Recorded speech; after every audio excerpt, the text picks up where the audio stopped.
T20 world cup warm ups के भी मुकाबले हम कवर कर रहे हैं, जहां पर नेपाल ने, मतलब ये कोई ऐसा है कि मैं बढ़ा चढ़ाकर बोलूंगा नहीं, नॉर्मल सी चीज है उनके लिए कि नेपाल ने जो है यूएई को फिर हरा दिया, उसको आप ऐसे कह सकते हो। और नेपाल ने ये बताया ठीक है ये मुकाबला जो है थोड़ी सी अलग कंडीशंस, चेन्नई की कंडीशंस, जब ये लगा कि भाई 145, क्योंकि यूएई के पास भी गेंदबाज जो है अच्छे गेंदबाज हैं, तो आपको लगा यार कि 145 क्या एक फाइट यहाँ पर पुटअप कर सकती है नेपाल की टीम। पहले यहां से शुरू हुआ मामला और इनके हालात जो है खराब हो गए थे, 47 पे 3 थे शुरुआत में विकेटें गिर गई, और वहां पर उसके बाद जिस तरीके से जो हम कहते हैं कि टाइगर दीपेंद्र सिंह ऐरी, टाइगर नहीं, मतलब इनकी पूरी जिम्मेदारी, कौन टाइगर नहीं, रियल टाइगर। एक पहले अपना होता था गुल्लू चैंपियन, गुल्लू चैंपियन भी करता है, बट दीपेंद्र सिंह ऐरी भी लगातार उनके लिए परफॉर्म कर रहे हैं, ये भी मतलब एक पॉजिटिव है। बट थोड़ा सा देखना पड़ेगा इनके लिए, हम प्रॉब्लम ये कह रहे हैं कि नेपाल के लिए प्रॉब्लम भी हो जा रही है कि ऊपर से अगर कुशल भुरतेल, आसिफ शेख, रोहित पौडेल, ये तीनों अगर बहुत ज्यादा फायर पावर ना बट कंसिस्टेंसी भी प्रोवाइड कर दें तो आई थिंक इनका काम हो जाएगा, क्योंकि बाद में इनके पास मिडिल ऑर्डर अच्छा है। और आज Arif Shaikh as of now मुझे नहीं पता कि मतलब 11 में होंगे भी नहीं होंगे, लेकिन आरिफ शेख ने भी जो है 37 गेंदों पर 61 रन मारकर बोला कि भाई ठीक है, आप लोग बाकियों को अगर देखते हो बार बार कि यार ये 6 हिटर्स हैं, ये मिडिल ऑर्डर में एक्सेलरेटर का काम करेंगे, ये आपके लिए फिनिश करेंगे, तो मैं भी वहां पर हूं, मुझे भी देखो आज। और दीपेंद्र सिंह ऐरी 31 गेंदों पर 50 रन, 8 चौके आरिफ शेख ने लगाए, 4 चौके दीपेंद्र सिंह ऐरी ने लगाए, 1 छक्का दीपेंद्र सिंह ऐरी ने लगाया, आरिफ शेख ने 2 छक्के लगाए और 17वें ओवर में ही खत्म कर दिया मैच। 3 ओवर रहते 148। तो जो हम ये कह रहे थे भाई, क्योंकि नेपाल के मुकाबले मुंबई में होने हैं, कंडीशंस उनके लिए एक टेस्ट रहेंगी, क्योंकि जो आपको लगता है ना यार 150, 60, 70 टाइप की विकेटें वहां पर नेपाल काम कर जाती है, बट वानखेड़े में थोड़ा सा आपके गेम्स जो हैं अगर हाई, ये मुकाबला तो आपका चेन्नई में था ना। हाँ। चेन्नई के विकेट को तो आमतौर पे आप मुंबई से कंपैरिजन नहीं करते हो। हाँ। वहां की विकेट पे अगर चेन्नई के विकेट पे इन्होंने 17 ओवर में 148 रन बनाए हैं, हाँ। चेज किए हैं, तो भाई इनके अंदर वो पोटेंशियल है कि वानखेड़े जाके ये 180, 190 कर दें। 190 अगर ये पहुंच जाते हैं तो फिर इनके लिए जीतने के चांसेस रहेंगे, क्योंकि इनकी गेंदबाजी भी अच्छी है, फील्ड में ये बड़े चुस्त दुरुस्त रखते हैं, वहाँ पे बाउंड्रीज अगर बचा लेते हैं कुछ अपनी फील्डिंग से, मतलब कैचेस वगैरह उस तरह के पकड़ लेते हैं, इनके चांसेस रहेंगे। खाली इस वजह से कि मुंबई में खेलेंगे इनको राइट ऑफ नहीं किया जा सकता। और नेपाल की ताकत ही इनका मिडिल ऑर्डर रहा है, टॉप ऑर्डर से इनके कंट्रीब्यूशन अगर आती भी है तो रन बॉल वाली आती है। बाद के इनके बल्लेबाज जो है खासकर 15 ओवर के बाद वो अलग ही गियर पकड़ लेते हैं, फिर छक्कों में बात करते हैं ये। बट वही है ना कि देखो इनके बाद के रिकवरी लगाकर, देखो यार कुछ भी हो जाए, आप एक जब कंसिस्टेंसी एक किसी पैटर्न में है कि लास्ट में मार मार कर 160 ही पहुंचते थे, 170 पहुंचते थे, उस चीज को इग्नोर नहीं कर सकते। और अगेन हमने ये भी देखा है कि वार्म अप्स की इंटेंसिटी अलग होती है, जब मेन टूर्नामेंट आएगा इनके लिए ग्रुप के लिहाज से चीजें अच्छी हैं धीरज भाई। ग्रुप इनके पास जो है ना, वो ग्रुप इस बारी ओपन ग्रुप है, उसको हम ओपन ग्रुप कह सकते हैं। और वहां पर आप इंग्लैंड की हम बात करें, इंग्लैंड आज देखो 5-6 आउट हो गए उनके श्रीलंका के अगेंस्ट, और इंग्लैंड के साथ चीजें ऐसी है भाई कि कंडीशन स्पेसिफिक इंग्लैंड का कुछ पता नहीं है, इंग्लैंड किस दिन कौन सी क्रिकेट खेलने वाली है आज आपको नहीं पता है। तो ये ग्रुप में नेपाल का चांस भी रहेगा, उनका ग्रुप भी हम आपको दिखाएंगे, लेकिन ये जीत उनको कॉन्फिडेंस देगी। पिछला भी मुकाबला जो इनका हुआ था, जो इन्होंने मुंबई में खेला, वो मुंबई की मतलब एक तरीके से उनकी भी मुंबई क्रिकेट की सेकंड 11 टाइप आप कह लो, बट वहां पर भी अच्छा खेला। अतुल भाई हमारे बता रहे होते हैं लगातार। श्रीलंका में भी उन्होंने तैयारी करी है, आई थिंक 3 मैचेस शायद श्रीलंका में खेले थे, 2 फिर मुंबई वाले थे इनके, फिर अब इनके 2 वार्म अप हैं। उससे पहले इन्होंने जो अपनी नेपाल की लीग खेल कर आ रखे हैं, उससे पहले आपकी जो है वेस्ट इंडीज वाली सीरीज हुई थी, उससे पहले आपके क्वालिफायर्स हुए हैं। तो T20 का अच्छा खासा सैंपल साइज लेकर आ रहे हो, और आई डोंट थिंक कभी भी नेपाल इतनी प्रिपरेशन के साथ आई। जब नेपाल के भाई कुछ हमें बोल रहे थे कि यार आपने वार्म अप हमारा चेन्नई में यहाँ रख दिया, वहां रख दिया, बातें चल रही थी किस टीम से रख दिया, क्या है वो चल रहा था। बट मैं नेपाल को जितने पिछले 1 साल से देख रहा हूँ, चाहे वो जाके स्कॉटलैंड वाला आई थिंक वो किससे ट्रायंगुलर सीरीज खेल रहे थे, चाहे उन्होंने वेस्ट इंडीज़ को हराया, चाहे वो पूरा एशिया कप आप उठा लो, नहीं एशिया कप तो आई नहीं थी ये, बट मैंने इनमें एक चीज़ अच्छी देखी, एडाप्टेबिलिटी।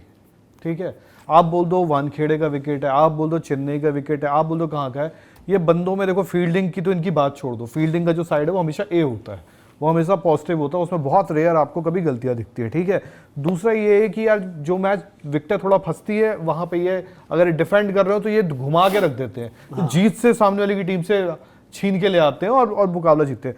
तो भाई मुझे जो लगता है इनकी एडाप्टेबिलिटी जो है ना, चाहे आप कहीं भी खिला लो। अब देखो चेन्नई वही वाला ग्राउंड है ना जो अभी सब पता है, सब पूरा दोबारा से बना है, दोबारा से उनकी आउटफील्ड बनी है, दोबारा से उनका सब कुछ बना है, और वो वहां पे जाके मैच खेलो। और यूएई को यार, अगर मैं यूएई को लोग कई बार तो सोचते हैं हल्के में, यूएई को ना वैसी कंडीशन दे दो तो न्यूजीलैंड को यार घुसेड़ देखो, देता है। अगर आप वैसे देखो तो यूएई को, अगर हम कंपटीशन के लेवल की बात करें, नेपाल के पास नेपाल की लीग है, यूएई के पास है आईएल टी20, जहां पर आईएल टी20 में उनके बंदे कम खेलते हैं, विदेशी ज्यादा खेलते हैं, और इकलौती दुनिया की ऐसी लीग है जो जिसको पहले वो परमिशन मिली थी, और अब दुनिया भर में वही एक लीग ऐसी रहेगी जहां पर एक्स्ट्रा आपके ऊपर के बंदे विदेशी हैं, आपके लिमिटेड अपना मतलब लोकल टैलेंट कम है, तो वो वहां की तैयारियों के साथ आते हैं। और यूएई के प्लेयर्स को लेकर ही माहौल बनता है ना, जैसे अब ठीक है उस्मान खान को लेकर मामला हुआ, और यूएई में भी वही रहता है कि इंडिया, पाकिस्तान, ये जो कुछ कुछ प्लेयर्स पहले के रहते हैं वो सब खेलते हैं, और उनके पास भी अच्छा खासा एक्सपीरियंस रहता है। तो ठीक है, वो तो आज क्योंकि नेपाल ने यार ऐसा खेल खेल कर एक रूटीन बना दिया यार कि यूएई को तो हराया है, वरना पहले तो एक यही बात होता है, देखो नेपाल ने यूएई को हरा दिया,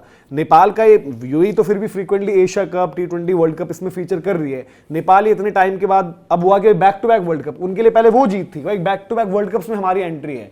और अब यहां से ये ना कि मेरा वो ये कि इनके ऊपर के बैटर्स रिस्पॉन्सिबिलिटी अगर लेंगे, या तो कंसिस्टेंसी की ले लें या फिर एक बंदा एक्सेलरेशन की ले ले, क्योंकि अदरवाइज इनको थोड़ा सा रनों का माहौल कम पड़ सकता है, क्योंकि ये बहुत डिसिप्लिन टीम है, फील्डिंग से 10 बचा लेगी, बट अंडर पार पर मामला नहीं चल पाएगा। वानखेड़े में पता है कि चेजिंग ग्राउंड किस तरीके से रहती है, इनके यू नीड हिटर्स, मतलब वहां पे एक इनका जो देखो ऊपर रोहित पौडेल वगैरह बैटिंग करते हैं जब, तो इनको 1 2 3 को मुंबई के हिसाब से थोड़ा आपको गेम आखिरी 5 ओवर का नहीं होता है, हाँ, मतलब हर बार आप नहीं छोड़ के जा सकते, पूरा 20 ओवर का गेम गुल्लू होता है। भाई और ऊपर से आपको मार अगर सुपर 8 ऊपर की क्रिकेट खेलनी देखो बार बार नहीं होता कि गुल्लू तू मार दे, आज तू मार दे, एरी भाई आज तू गुल्लू मार तो दे। आज उन्होंने गुल्लू चैंपियन गुलशन झा जहाज है ना, आज इन्होंने इनको एरी को ऊपर भी भेजा है, 4 नंबर भेजा है ना। हाँ, एरी को देखो, आमतौर पे वो नीचे ही रखते मैं हैं। वही कहूँ ना कि वार्म अप भी है, इसलिए आप डिफरेंट चीजें ट्राई भी करते हो, एक्सप्लोर भी करते हो। मैच हमने देखा नहीं, हो सकता है यूएई की तरफ से भी कुछ चीजें वो भी ट्राई आउट कर रहे हो। देखो एक क्या होता है कि मोमेंटम लेकर आप जब पढ़ रहे होते हो तो आपके लिए चीजें काम आती हैं।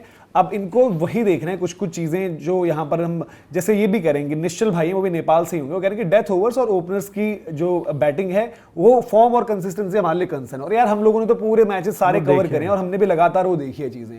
बट ग्रुप एक बार आप अगर आपके पास पड़ा है तो ग्रुप आप दिखा दो, उसके बाद हम बाकी भी बात बताते हैं कि क्यों हम कह रहे हैं कि रियलिस्टिक वहां पर चांस एक जो है नेपाल का भी बनता है। ये आप देखो, अब इस ग्रुप में एंट्री हुई है स्कॉटलैंड की, नेपाल, स्कॉटलैंड, इटली। अब इन 3 टीमों में तो यार मुझे कहने की जरूरत नहीं कि आप नेपाल को ज्यादा बैंक करोगे, ठीक है, नेपाल फिर रिजल्ट जो मर्जी हो जाए, बट आप स्टिल हर एक मैच में कहोगे भाई कि नेपाल है वहां पर। अब आती है इंग्लैंड वेस्ट इंडीज। इनको यार नेपाल को जो भी है, वेस्ट इंडीज की टीम चेंज हुई है, अब कोई और हुई है, फिर कोई और हुई है, हेटमायर 3 पर रन कर रहा है, बट हराया है ना वेस्ट इंडीज को। और इवन इंग्लैंड को भी भाई पिछली बारी की वर्ल्ड चैंपियंस जो बन सकते थे साउथ अफ्रीका, मतलब कायदे से अगर देखा जाए ना तो इस ग्रुप में आप इंग्लैंड को ही एक आंकोगे कि इंग्लैंड चलो हाँ। ठीक है, इंग्लैंड जब बड़ी खराब क्रिकेट भी खेलेगी तो हो सकता है कि वो इस ग्रुप से इंग्लैंड एक पहली टीम होगी। और दूसरे नंबर की टीम के लिए आपके पास आप और रिकॉर्ड देखोगे, आप वेस्ट इंडीज को पिक कर लोगे, वेस्ट इंडीज। बट सीडिंग भी वो है इंग्लैंड वेस्ट इंडीज। हाल फिलहाल में आपने क्या देखा? हाल फिलहाल में आपने देखा कि जो नेपाल ने आखिरी सीरीज खेली है वेस्ट इंडीज के साथ, वेस्ट इंडीज को हराया है, तो वेस्ट इंडीज को फिर से हरा सकते हैं। हाँ, एडवांटेज उनको ये होगा कि वानखेड़े में खेल रहे होंगे, जो बैटिंग स्टाइल जो वेस्ट इंडीज के बल्लेबाजों को चाहिए वो वहां की विकेट सूट करेगी उनको भाई, उनके लिए बट बेस्ट वही चीज़ ये यही भी तो है। चैलेंज है ना। नेपाल ने अब पिछले 6-8 महीने में लगातार क्रिकेट खेली है, अच्छी क्रिकेट खेली है, तो वो बेहतर हुए होंगे और बेहतर होंगे। मेरा ये पहला मैच है अपफ्रंट इनका इंग्लैंड के साथ, ठीक है। ये मैच है दिन का 3 बजे का, शाम होते होते चेजिंग का ही रहेगा ये मुकाबला। और इंग्लैंड की टीम की हमें पता भी है बैटिंग का तरीका क्या है, किस तरीके से है, अगर उधर कुछ हो जाए तो हो जाए।